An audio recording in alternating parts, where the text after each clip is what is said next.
Hey y'all, it's Michael, and this is What You Readin'. These are some YA books that I currently read or listened to, so let's just talk about them. So both of these books that I'm about to talk about have really interesting concepts, and so yeah, let's just get into it. The first one is A Trick of the Light by Louise Mertzger, narrated by Walter Gray. This one was really intriguing. This book is about Mike, who is going through things in his life, and he actually starts to develop an eating disorder. And the interesting thing about this novel is how it's written, because it's not from the perspective of Mike actually, it's from the perspective of his eating disorders. With this being narrated by his eating disorder, we get to see really how people succumb to this. I really enjoyed that aspect of the book because you can really see how Mike start to almost let his eating disorder take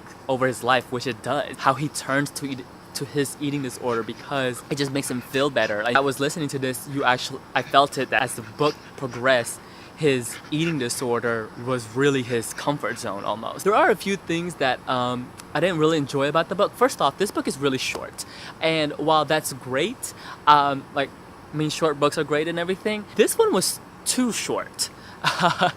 That was the main problem with me for anyways, because it moved too fast. I kind of wanted more. I wanted it to be more in depth because it felt as though we only skimmed the surface of this. I don't think it was more of a want. I think like it needed more because some of the side characters were not really developed and a lot of them were really caricature. I did give it 3 out of 5. I would recommend it because it's really different. The next book is Bone Gap by Lara Ruby, narrated by Dan Bittner. So this book won the teen portion of the National Book Award. One of my book club members was like, Michael, I think you should read it because you will enjoy the book. And so I was like, oh, okay, sure, why not? So I downloaded it and I listened to it and oh my gosh, it is really good. Like, you guys, when I say this book is fantastic, it has a lot going for it. And I can really see why it won that award. It's just so good. First off, this book is hard to talk about because it's really bizarre. It has magical realism, and it's funny that I listened to this after 1Q84 by Haruki Murakami because it had a similar experience, but this book, Bone Gap, is more grounded. It doesn't have this constant feeling of what is going on. This one has more of a straight story and you can actually see it going somewhere. This book is about the city of Bone Gap, and we actually take different perspectives of the citizens of this town, and it actually centers around 4 main characters, which is Rosa, Finn, Sean, and Petey. Story starts off with Rosa, who goes missing, and people just think that she just left. Like, they just think they left. We meet Finn, who doesn't believe that. We also meet his brother, Sean. That's the basis of it. And guys, I don't know how to describe this book. It's so different. But different in a way that it really is different. Like, it's different, and it really does these different things so well. It's definitely an experience, that's for sure. The writing in this book is fantastic.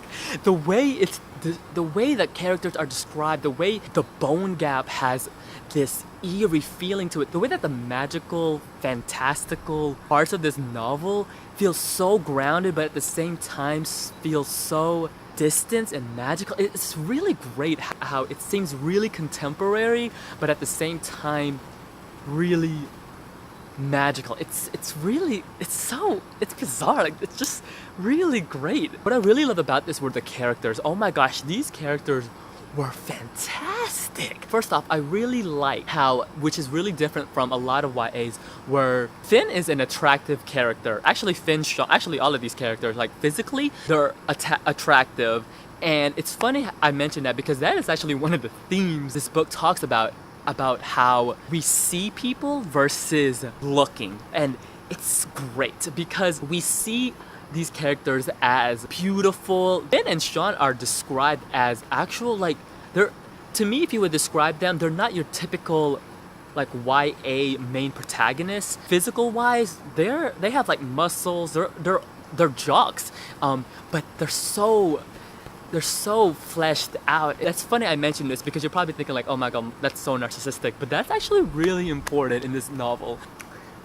The no spoilers here, but the revelation, I literally had to stop the audiobook and was like, wait, what? As this book escalates towards the ending, you discover more things and it starts opening up and you start to discover the magic portion of this. I actually felt as though the revelation wasn't even tacked on. It's actually what holds the whole novel together, and thinking back, it does that. Like that revelation, the ending really binds and what is this book really is about. And I was genuinely surprised, and I was like, wow, I recommend this novel. I would recommend it, and I'm glad that my book club, one of my book club members was like, Michael, you're gonna love this, and I really love this. I gave it a 4.5 out of 5.